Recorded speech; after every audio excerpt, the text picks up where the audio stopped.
Salutare, dragi români din Marea Britanie!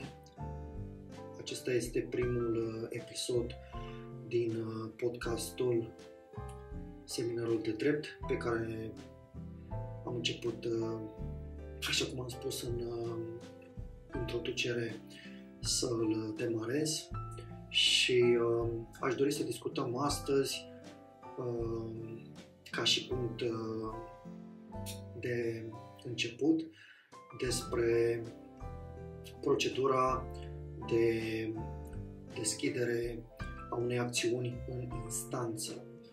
Procedura de deschidere a unei acțiuni în instanță în dreptul civil din Marea Britanie se efectuează prin completarea unui formular N1.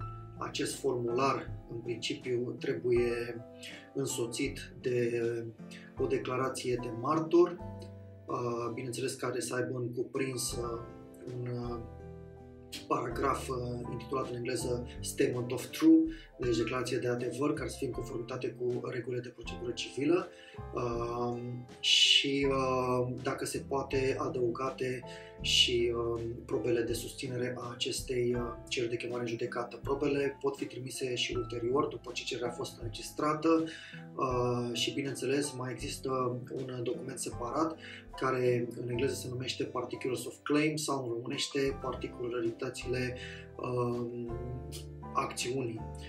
Acest Particulars of Claim trebuie structurat în așa fel încât să scoată în evidență atât din punct de vedere legal cât și din punct de vedere al probelor cazul dumneavoastră, obiectul cauzei, cum se spune pe românește.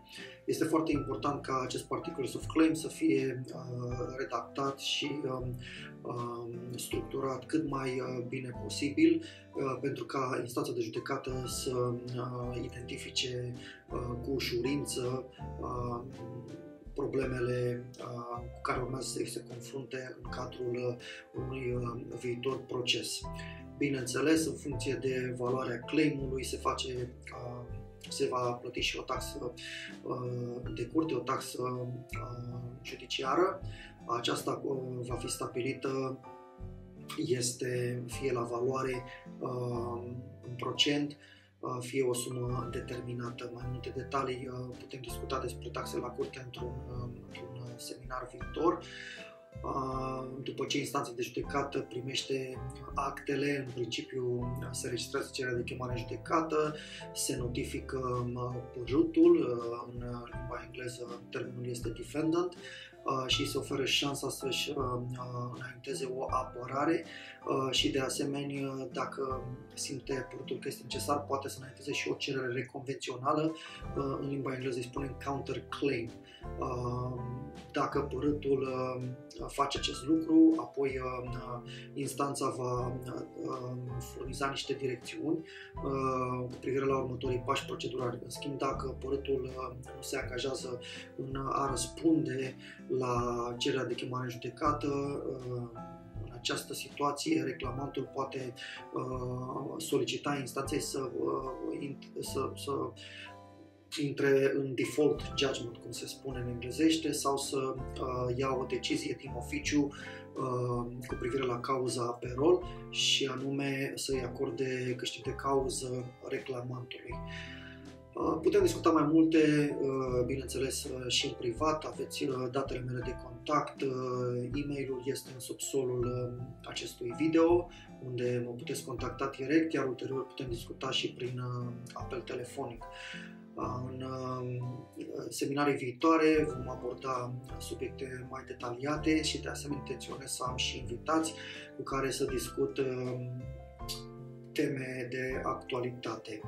Voi încerca să abordez și alte subiecte, respectiv subiecte de afaceri, subiecte cu tentă politică,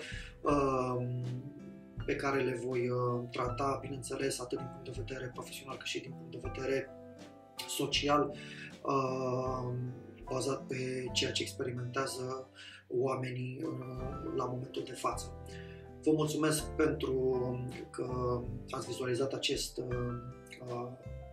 podcast, acest seminar de drept și sper să învățați ceva din informațiile pe care vi le ofer și de asemenea vă aștept să fiți alături de mine în continuare la alte seminarii viitoare pe care urmează să le public pe platformele mele de social media.